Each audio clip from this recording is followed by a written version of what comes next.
Hey folks, how you doing today? Hope everything's going well.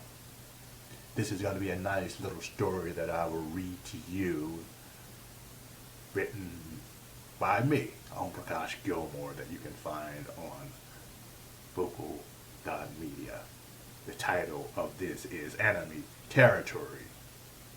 Where does it end?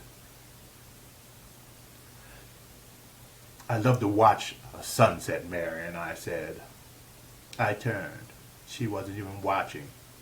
She was stooping down, placing a large piece of wood and other broken branches into the fire, one at a time. You don't even notice things anymore, do you? Let me tell you something, Kyle. This is our first night here. I did a turn on this rock a few years ago.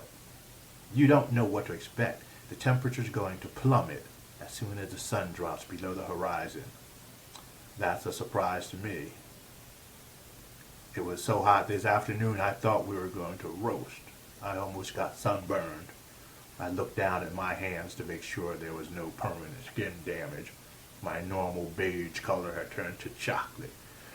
Marion paused from her fire making and looked up at me. That's the way it goes on this planet, she said.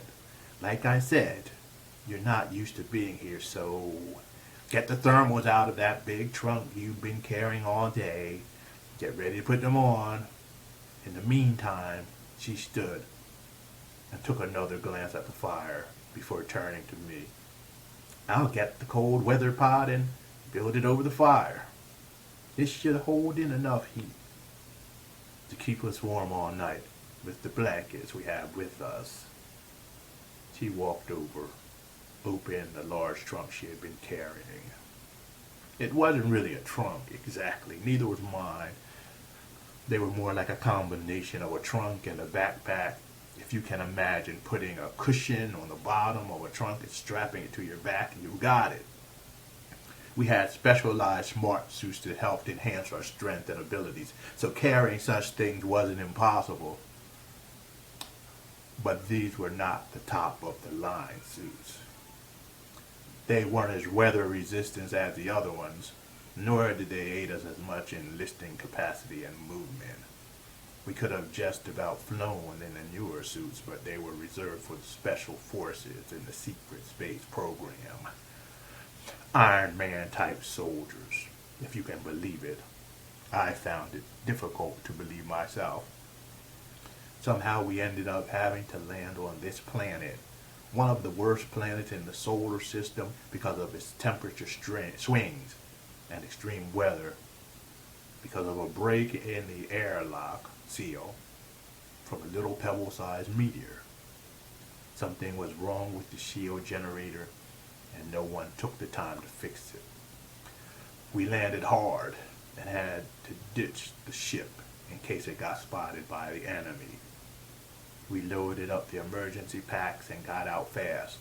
I never realized we would have to use what we put in them. Apparently, Marion did. She was the expert. Marion took over quickly and knew exactly what to do.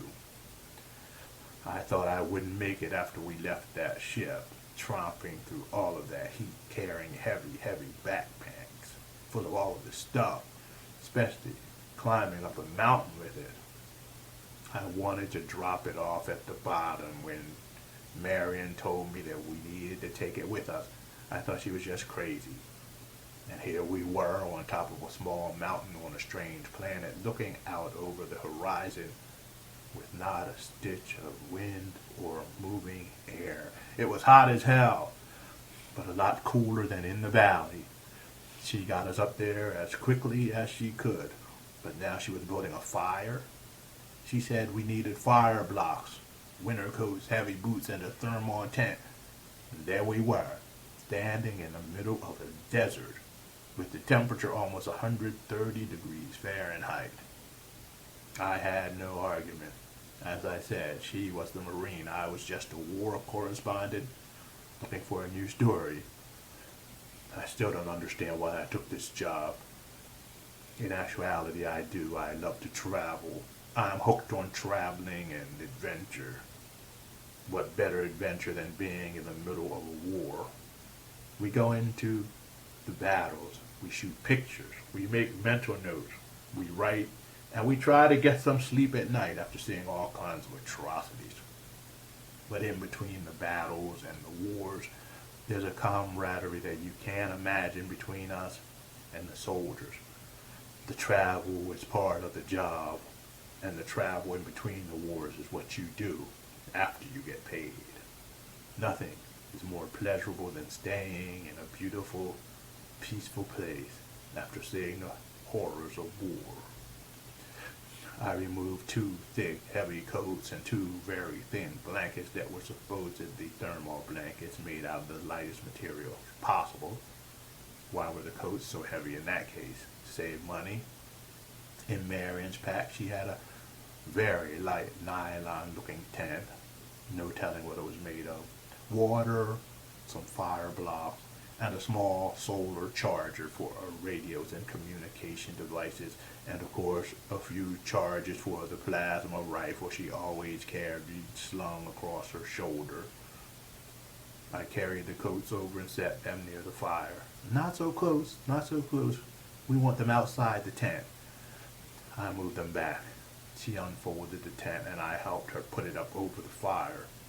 It seemed that I could actually see the tent reddening and heating up as if it was collecting the heat. She gave me a stiff nod. That's right, that's right. When it collects the heat, we'll be nice and warm. For this planet anyway, temperature drops to about 30 below at night. The coats, we can wear them out here, take them off inside, and they are thick enough to be, ta-da, mattresses and pillows against the hard, cold ground. Clever, wouldn't you say? I would say so. You Marines don't leave anything to chance, do you? I wouldn't say that. We wouldn't be on this godforsaken world if there weren't mistakes made somewhere down the line. Somebody should be coming in by tomorrow, though. Problem is that we really can't make too much noise on the radio. If we have a beacon going, the enemy might come in. We are in enemy territory, you know. She sat on the ground. I plopped down beside her. Where does enemy territory end, Marion? Where and when, she asked. I tend to wonder. When we started going into space, we thought that the people we ran into, well, actually, we weren't even sure if they would be people. So let me say, the beings that we ran into would be more enlightened or would want to squash us like bugs. We ran into both types. It's really too bad that the whole galaxy is as bad as it is on our planet. You would think people advanced enough to zoom around the galaxy would have gotten over their psychological problems. I agree with you completely. But what is the saying? Power corrupts and more power corrupts even more. I think that included all of us being deceived. How long did they cover up extraterrestrial contacts and work to reverse engineer things just to make money and to keep us retarded when it came to the development of our planet?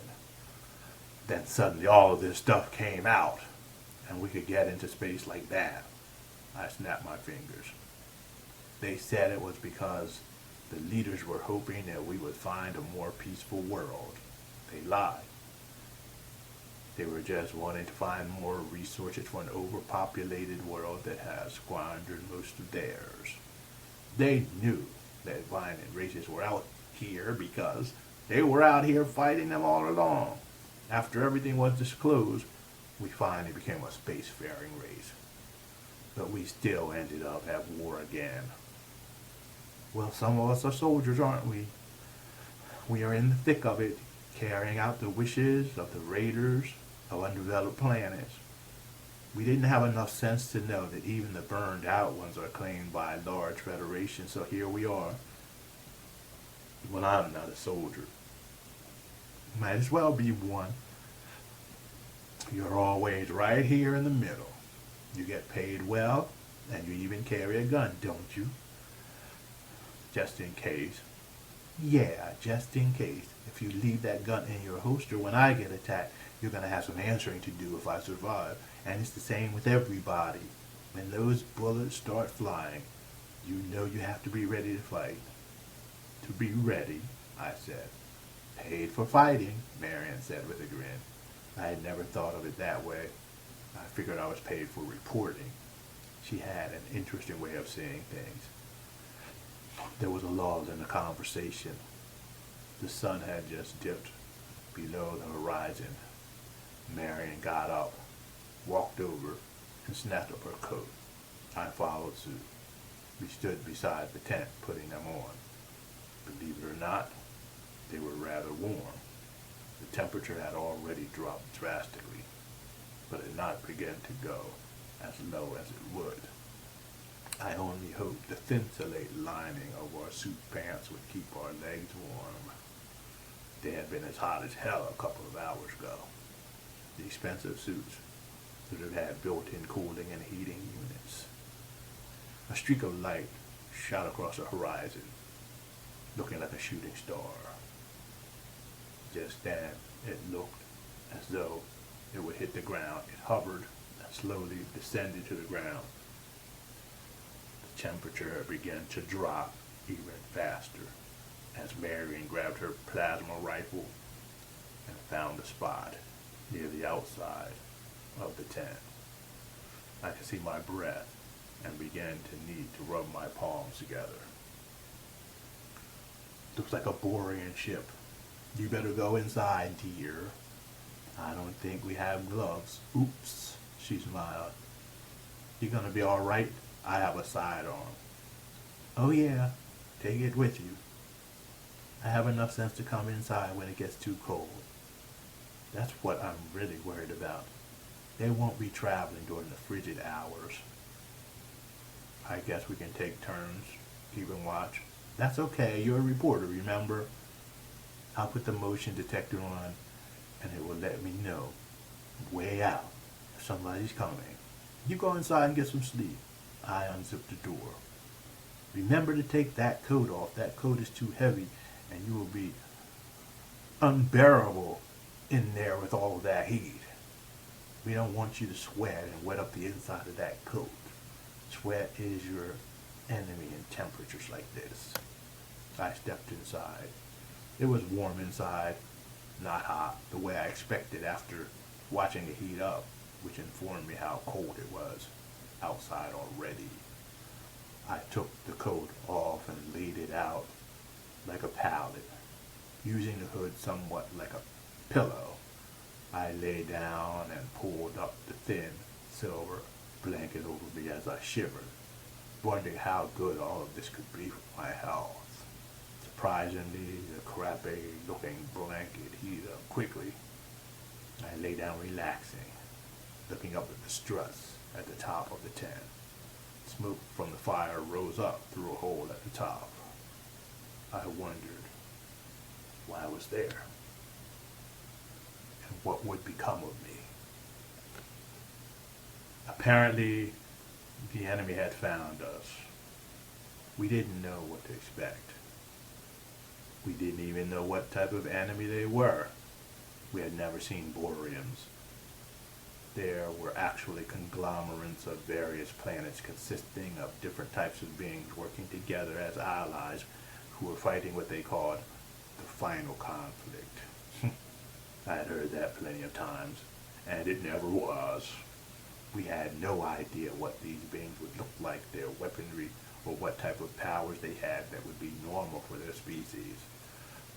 I pulled the blanket up tighter under my chin, and surprisingly, I fell asleep. After a few hours, I heard Marion crawling into the tent. It was dark and freezing by then, with the wind blowing. She hurriedly removed her heavy coat and placed it on the floor as a mattress. She wrapped herself in the thin blanket, cursed a bit, and then got up to stir the fire and put on a couple more fire blocks. She got under the blanket again. I could hear her breathing, slowing and getting deeper until she seemed to be asleep. I sat there with my eyes open for I don't know how long until I smelled a strange, gaseous odor. I could hear something that sounded like rain pouring over the tent and fell into a deep sleep. When I awakened, the ceiling had changed. I was in a small room with a stainless steel ceiling. A woman with no hair, a shaved head, stood over me with a large pair of scissors. I tried to move, but discovered that my arms, legs, and head had been strapped to the table. She was very pale with massive blue eyes. She looked somewhat human, but her eyes were a little larger, and mouth a little too small. If she were walking down a crowded street, you couldn't tell the difference. She looked at me intensely.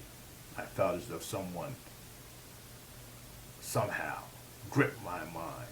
She had done that with her thoughts. I heard her tell me to lie still, or I might slip. She said in my head, snapping the scissors open and closed in front of my face just a little too close for comfort. She began at the crotch and cut my beautiful suit open, like someone skinning a deer. I couldn't even look down. I could barely keep it together. She had destroyed my wonderful suit. Did she know how long it took me to get that thing? We'll give you a better one, she said in my head, obviously a telepathic race. Obviously, she repeated back. She looked into my eyes again. So what are you doing on our planet? She said. We had an emergency and crash landed. And the guns and the gear? Who are you fighting this time? Why are you always fighting?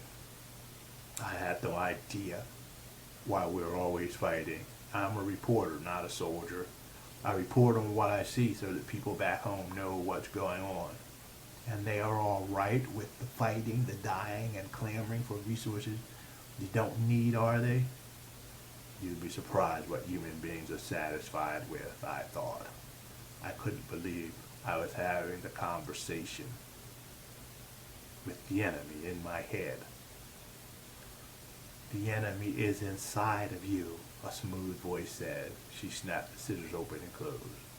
Maybe if I gut you like a fish, I can get the violence out of you, she said out loud.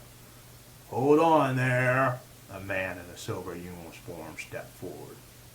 He extended his hand. She reluctantly put them in it. She turned and walked out. He's angry, he said. He was just about the opposite of her. His head was bald also, but he was very dark, with dark, almost black eyes.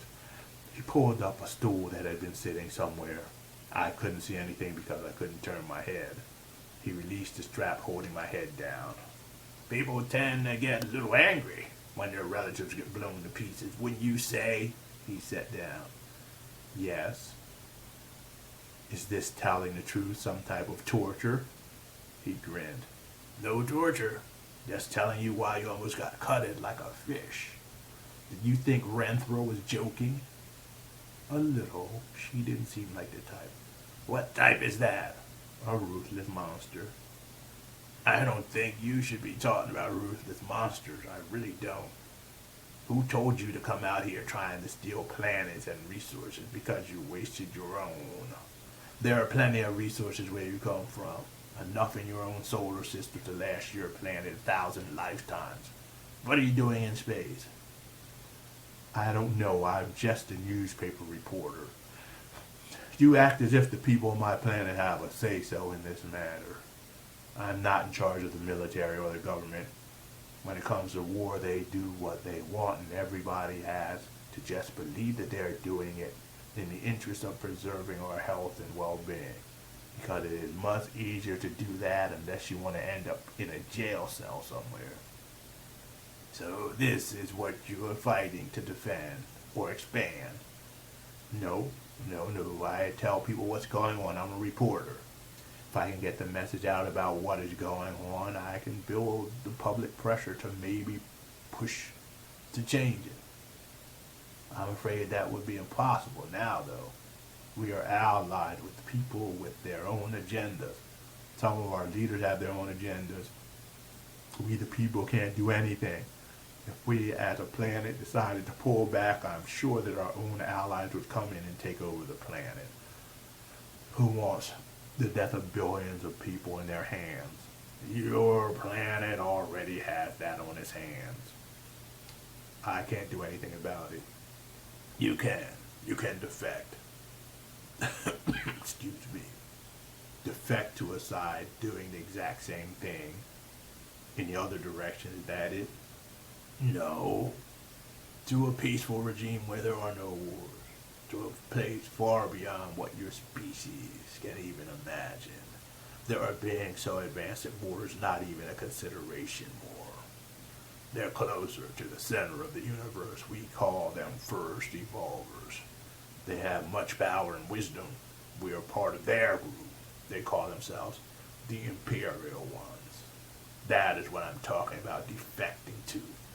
Leave your ball of dirt behind and join us. And that woman who was going to cut me as one of these Imperial Ones? No, she just lives in their empire. Their planet really got damaged before they decided to join. The Empire is an empire made up of planets who volunteer to take part. They send out peace envoys. Some planets join and some don't. They then simply come in and govern the planets who agree to be part of their empire, leaving the others free to do what they will. If the ones they left try to attack any of their worlds, they are so powerful, they obliterate the attackers. And that's more enlightened. They are so highly evolved that the death of us is nothing because they know where we come from and where we're going. I'm telling you that the Imperial Ones are the real thing. Compared to us, they are like divinity, even though they don't ever refer to themselves that way because they see it as unimportant. You are going to visit a planet governed by the Imperial Ones. I will be removing the straps and you will be free to roam the ship, but I warn you, if you try to escape or hurt others, you will be dealt with harshly. This is important.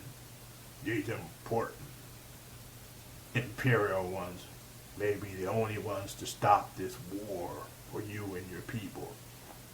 They go around the governments overriding them and creating peace if it's the will of the people. You need to listen to this. And then if you don't like what you hear, we'll drop you off from one of your war-torn planets and let you go at it. Since being part of the Empire, we have risen above the need for war and revenge. We don't care where you go. Really? Yes, he stood up. I'm going to send Renthra back in to release you, and she'll lead you to the cafeteria where your friend is waiting. You sure she's safe? I mean, Renthra. Of course, she just gets really, how do people say it, pissed off sometimes. I'm sure she has cooled off. I never heard that saying before. Sounded kind of gross to me. I'm sure I'll see you again before you depart. I just hope that you and your friends will make the right decision. He spun on his heel to walk out. And you are, he turned back, Renthra. We all have the same name. When you're telepathic, names are not that important. He turned again and walked out. I looked around the room. It was very small. It looked like an operating room. That was scary. In a few moments, Renthra Meanie had come back in. She started to release the straps on my arms and legs. You're lucky, she said out loud this time. I sure don't feel lucky right now, I thought. I know you don't, she said out loud. You don't know what you and your planet will be offered. Truth is, if you don't take it, it will be forced down your throat eventually. I sat up on the narrow table and hung my feet off. You only know war. So the Imperial Ones have made themselves into the ultimate warriors. If you don't choose peace, they're going to cut you to pieces. That would make you happy? I asked. No, I don't want to see anyone die, and I especially don't want to see the Imperial Ones on the move. She lifted one finger. Oh, yes. To the right, she pointed. You'll find sets of overalls for your convenience unless you want to go naked, which might be entertaining to everyone. She smiled for the first time. I will let you get dressed and then guide you to the mess, as you people call it. We call it the cafeteria. And then you and your marine person could roam around as you like until we get to the Imperial ones. The overalls have no pockets. We don't want you to make a mistake and get the Imperial ones angry by trying to smuggle weapons. They're like coins.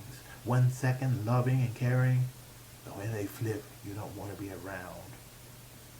I would say it's hard to make them flip, but that would be a lie. They kind of naturally feed back what you bring to them, so be prepared. Cleanse yourself. No violence on this ship, but when we get there, because violence begets violence. At this moment, the Imperial ones are seeking your planet. Depending on you, they will interact with your planet as friends or enemies. Even if you are violent idiots, you better be able to pretend that you aren't. She headed toward the door. I'm stepping outside. I went to the large cabinet and opened it. It was shelved on one side. The other had several uniforms hanging there. I looked at them until I found the one that fit. Jumpsuits, blue. Reminded me of the jumpsuits prisoners often wore. As soon as I was dressed, Renthra came in. These telepaths were something. She smiled. Looks good on you. Follow me. We headed out into the hall. Everything was silver colored, the same color as stainless steel, but the metal seemed softer, more like a soft, malleable plastic. It's alive, she said, noticing me running my hand along the wall. That is an organic substance. The ship is alive. It is something like a large plant.